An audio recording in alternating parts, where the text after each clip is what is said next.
Nau ka mauna kia o hua e ka mauna ke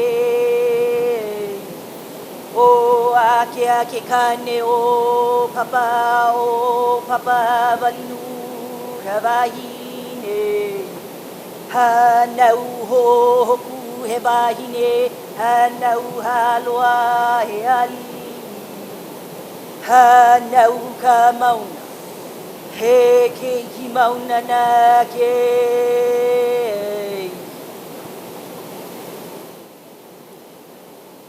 Aloha, I'm Jennifer Lena Ala Slightholm. I do that only to acknowledge my connection to the Mauna. It talks about our familial connection to the Mauna. It's one that I do with my keiki when we go up, when we're down below at the ahu.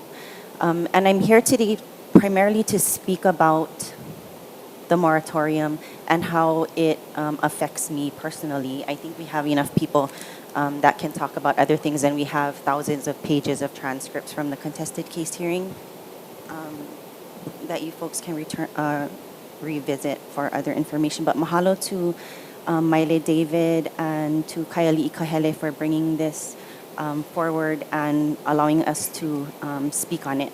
So I'm a frontliner. I've been a frontliner since 2015. And I think, I support this moratorium because it's one thing to be watching on the news or watching live streams on Facebook of what it feels like to be standing in a line, arms locked with other Wahine, but to be staring into like the soulless eyes of enforcement who are there just doing their jobs in full riot gear. And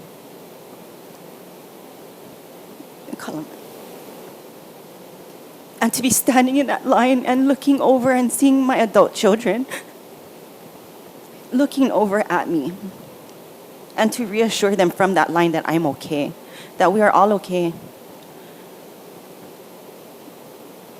We don't have millions of dollars like the corporations have, but we've been standing for years also with just aloha, sacrificing our finances, our relationships. From 2015 till now, personally, I almost got divorced. We couldn't pay our rent. We can't pay our truck, but we're there because this is us standing for our kupuna. This is our relative. There is no other option. And I think that the 60-day moratorium is necessary because I think that the governor is making very rash decisions, very reactive. And we had other people here today testifying about safe passage for the machines. In what reality are we living in when we need safe passage for machines? And what about the people of this place?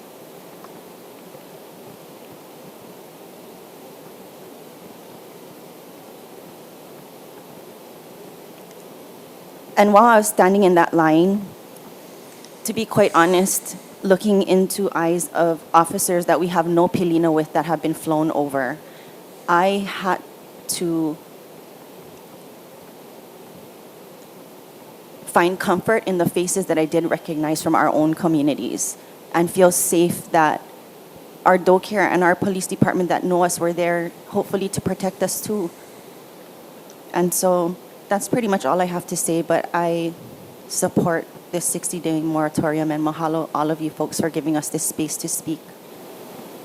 Thank you.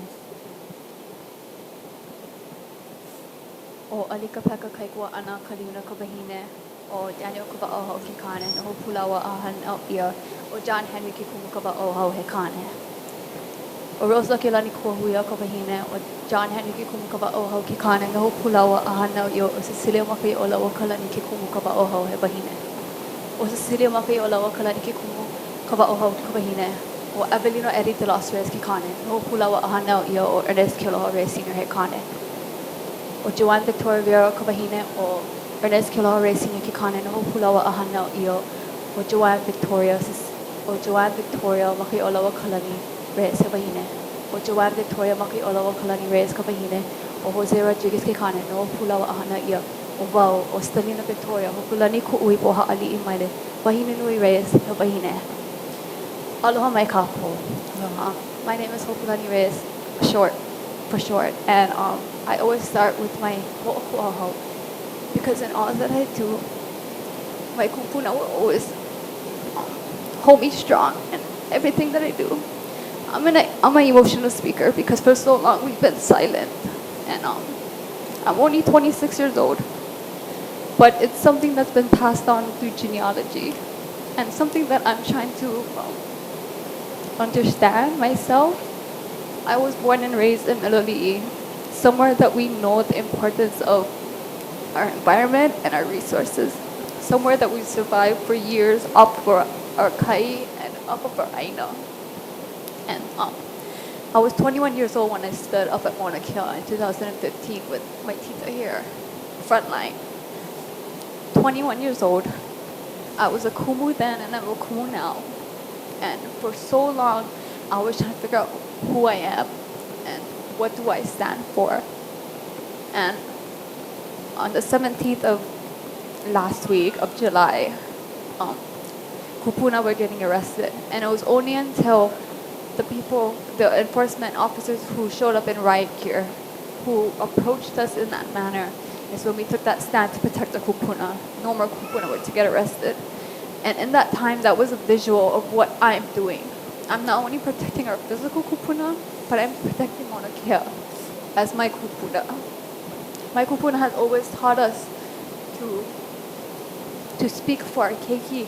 I'm not a mother yet, but I'm a kumu.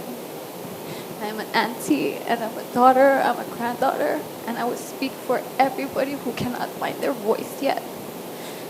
For my future keiki, I am trying to protect them from everything.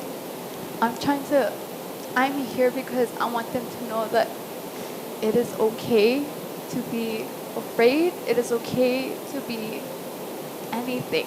And I was hurt today because a lot of things were said based on what they heard and not by what they've seen themselves. And if you get a chance and you go up to the Mauna, you'll feel that aloha.